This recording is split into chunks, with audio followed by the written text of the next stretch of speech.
ኢትዮ ቴሌኮም የካቲት 13 2018 በሳይንስ ሙዚየም በተካሄደ ፕሮግራም ቴሌስትሪም የተሰኘ አዲስ አገልግሎት በይፋ ስራ ማስጀመሩን አስታውቋል። በፕሮግራሙ መክፈቻ ላይ የኢትዮ ቴሌኮም ዋና ስራ አስፈጻሚ ፍሬህይወት ታምሩ እንደገለጹት የሚዲያ ስነ ምህዳሩን የሚያዘምን ነው የተባለለትን እንዲሁም የቴሌቪዥን ጣቢያዎች ለሳተላይት ክራይ የሚከፍሉትን ከፍተኛ የውጭ ምንዛሪ የሚያስቀር ቴሌስትሪም የተሰኘ አዲስ የይዘት ማሰራጫ አገልግሎት ማስጀመራቸውን ተናግረዋል። ስራ አስፈጻሚዋ እንደገለጹት ይህ አዲሱ የይዘት ማሰራጫ አገልግሎት የቴሌቪዥን ጣቢያዎች በውጭ ምንዛሪ የሚከፍሉትን የሳተላይት ክራይ በማስቀረት በሀገር ውስጥ መሰረተ ልማት ስርጭታቸውን እንዲያከናውኑ የሚረዳ ሲሆን ይህ አዲሱ አገልግሎት በኩባንያው የፋይበርና የቴሌክላውድ መሰረተ ልማት የሚቀርብ በመሆኑ ዝቅተኛ መዘግየት ወይም ሎው ሌተንሲና እጅግ የላቀ የስርጭት ጥራት ያለው ሲሆን ደንበኞች በሳተላይት ዲሽ ላይ ጥገኛ ሳይሆኑ በቤታቸው ያለውን የብሮድባንድ ኢንተርኔት በመጠቀም ብቻ የሀገር ውስጥና የዓለም አቀፍ ይዘቶችን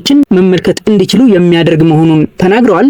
ቴሌስትሪም በአሁኑ ወቅት ከ60 በላይ የቀጥታ ስርጭት ቻናሎችን እንዲሁም ከ350 በላይ በፍላጎት ወይም ደግሞ ኦን ዲማንድ የሚታዩ ቪዲዮዎችን አካቶ መያዙም ተገልጿል። ይህ ቴሌስትሪም የተሰኘው አገልግሎት እንግዲህ ስማርት ያልሆኑ ቴሌቪዥኖችን ወደ ስማርትነት በመቀየር ዘመናዊ መዝናኛ ለእያንዳንዱ ቤት ተደራሽ እንደሚያደርግም ነው የተገለጸው ማለት ነው። ይህ አዲሱ የይዘት ማሰራጫ አገልግሎት የሀገራችንን ባህልና እሴት የጠበቁ ይዘቶች የሚቀርቡበት ሲሆን የወላጆች ቁጥጥር ስርዓት ወይም ደግሞ ፓረንታል ኮንትሮልም እንደተካተተለት ነው ለማወቅ የቻልነው ማለት ነው። ቴሌስትሪም ለሀገራችን የሚዲያና የመዝናኛ ስነ ምህዳር ተዋንያን አዲስ የእድገት አድማስ የከፈተ ሲሆን በዚህም የቴሌቪዥን ጣቢያዎች፣ የፕሮዳክሽን ተቋማት፣ የንግድ ድርጅቶች፣ የፊልም አዘጋጆችና ተዋንያን እንዲሁም በትምህርት በጤናና በማህበረሰብ እሴት ግንባታ ላይ የሚሰሩ አካላት የሀገራችንን ብሔራዊ እሴት የጠበቁ ይዘቶችን በስፋት ተደራሽ የሚያደርጉበት እንዲሁም ተጠቃሚ የሚሆኑበት ሰፊ ስትራቴጂያዊ እድል እንደሆነ ነው የተነገረው ማለት ነው። ከዚህም በተጨማሪ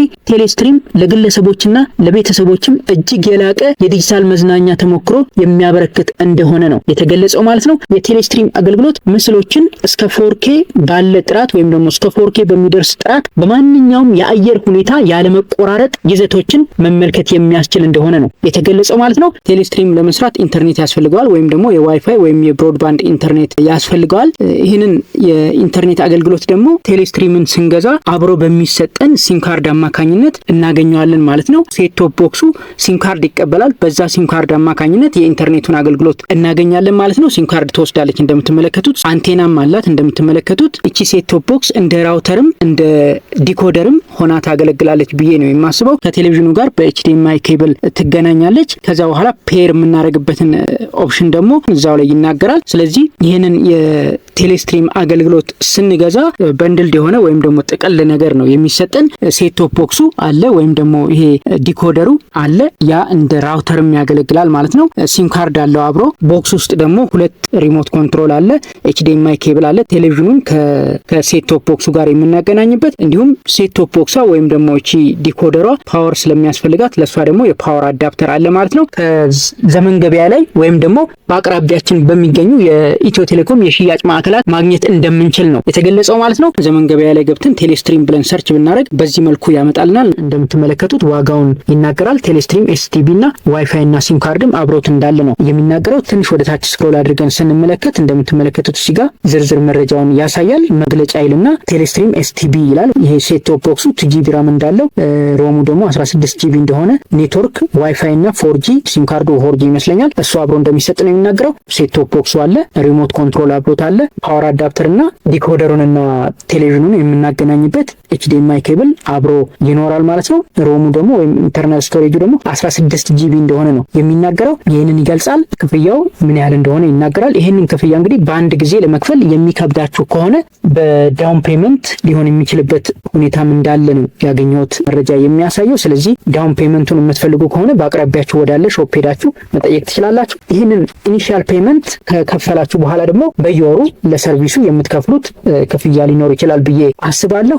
እንግዲህ ኢትዮ ቴሌኮም አሁን ላይ 108 ሚሊዮን ደንበኞችን ማስተናገድ የሚያስችል አቅም የፈጠረ ሲሆን ካሉት 87 ሚሊዮን ደንበኞች 50 ሚሊዮን የሚሆኑት የብሮድባንድ ተጠቃሚ በመሆናቸው የቴሌስትሪምን አገልግሎት ማግኘት እንደሚችሉ ነው የተገለጸው ማለት ነው። ኢትዮ ቴሌኮም በዚሁ በሳይንስ ሙዚየም በተካሄደው የቴሌስትሪም ማስታወቂያ ፕሮግራም ላይ ሌላም አገልግሎት ይፋ አድርጓል። ይህም የመደበኛ ብሮድባንድ ዋይፋይ አገልግሎትን የሚያዘምን ንክኪ አልባ ዜሮ ተች የሆነ የራስ አገዝ ዲጂታል አሰራር ወይም ደግሞ ሲስተም ይፋ አድርጓል። ይህንን ሲስተም በመጠቀም ደንበኞች ከሰው ንክኪ በጸዳ መልኩ ዲጂታል ሲስተምን በመጠቀም ብቻ አዲስ የዋይፋይ አገልግሎት መጠየቅ ይችላሉ። እንዲሁም ብልሽትን ማስመዝገብ እንደሚችሉ ነው የተገለጸው ማለት ነው። ሾፕ ላይ መሄድ ሳይጠበቅባቸው፣ በአካል መሄድ ሳይጠበቅባቸው ቀጥታ ይህንን አገልግሎት ለማግኘት ቴሌብር ሱፐር አፕ ላይ በመግባት ቴሌ ኦንላይን ፊክስድ ሰርቪስ የሚባለውን አማራጭ በመጠቀም አዲስ የብሮድባንድ አገልግሎት መጠየቅ ይችላሉ። እንዲሁም ብልሽት ካለ ማስመዝገብ ይችላሉ ማለት ነው። ቴሌብር ላይ ገብታችሁ አፖች ወይም ደግሞ መተግበሪያዎች የሚለው ላይ ከገባችሁ በኋላ ከላይ ቴሌ ኦንላይን ፊክስድ ሰርቪስ የሚል አለ። እሱን ከፍታችሁ አገልግሎቱን ማግኘት ትችላላችሁ ማለት ነው። ይህንን ለማድረግ እንግዲህ የቴሌብር አካውንት ያስፈልገናል፣ እንዲሁም የፋይዳ መታወቂያ ያስፈልገናል ማለት ነው። ይህንን መረጃ ይዛችሁ እንግዲህ ፍላጎቱ ያላችሁና ኢትዮ ቴሌኮም ያቀረበውን የዲጂታል ስትሪሚንግ አገልግሎት መሞከር የምትፈልጉ ልትጠቀሙበት ትችላላችሁ እንላለን። ይህ መረጃ ይጠቅማችኋል ብለን እናስባለን። እንደወደዳችሁትም ተስፋ እናደርጋለን። ቻናላችንን ላይክ እና ሰብስክራይብ በማድረግ እንደዚህ አይነት ጠቃሚና ወቅታዊ መረጃዎችን ታገኛላችሁ። እናመሰግናለን።